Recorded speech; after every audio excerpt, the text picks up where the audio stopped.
Ante la preocupación por la situación de las unidades de cuidados intensivos en Colombia, la doctora Fernanda habló con un especialista para saber cómo está el nivel de ocupación y cómo ha evolucionado durante la pandemia.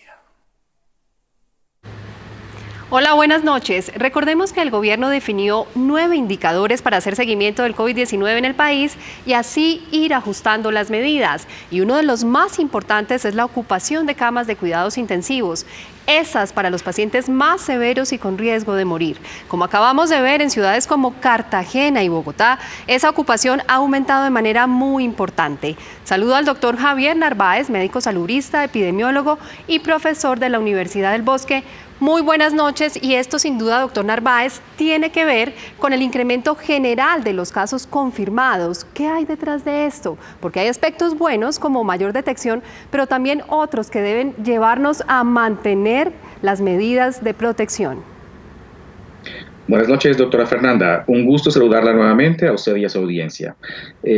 Bueno, efectivamente, digamos, el aumento del número de pruebas aumenta el número de casos confirmados, pero los casos que terminan en una unidad de cuidados intensivos son casos severos, ¿sí?, que independientemente de si se confirman o no, pues representan, digamos, el extremo de un espectro clínico de la enfermedad.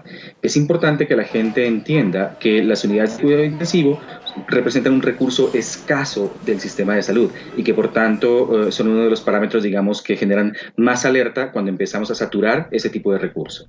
Muchas personas, doctor Narváez, pueden pensar que eso no tiene que ver con ellos y resulta que evitar el contagio impacta en ese indicador de unidades de cuidado intensivo de la ocupación. Por supuesto, en la medida en que haya un mayor número de casos presentes en la comunidad, naturalmente habrá también un mayor número de casos severos. Inclusive las personas que son asintomáticas podrían transmitir la enfermedad a otras personas con condiciones de salud más vulnerables que terminan representando precisamente estos casos severos. Es importante que la gente entienda que una unidad de cuidados intensivos no es solamente, digamos, el espacio físico de la cama, sino que una persona que llega hasta esa situación requiere asistencia en sus funciones vitales, de manera muy importante, asistencia ventilatoria en el caso del COVID, y este tipo de instrumentos, digamos, y de personal altamente especializado para proveer este cuidado complejo de soporte vital es particularmente escaso en nuestro país.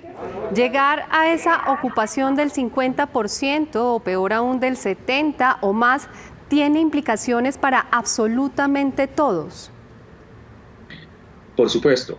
Si no tenemos suficiente, digamos, número de camas disponibles para las personas que llegan a la UCI, si esas personas no tienen la asistencia vital requerida para que superen su enfermedad, pues su riesgo de mortalidad va a incrementar muchísimo. Es decir, nos estaríamos enfrentando a una posibilidad de un aumento dramático de la mortalidad. Y por supuesto, todas las personas estamos siendo susceptibles, digamos, a infectarnos en algún momento y llegar a ser un caso severo.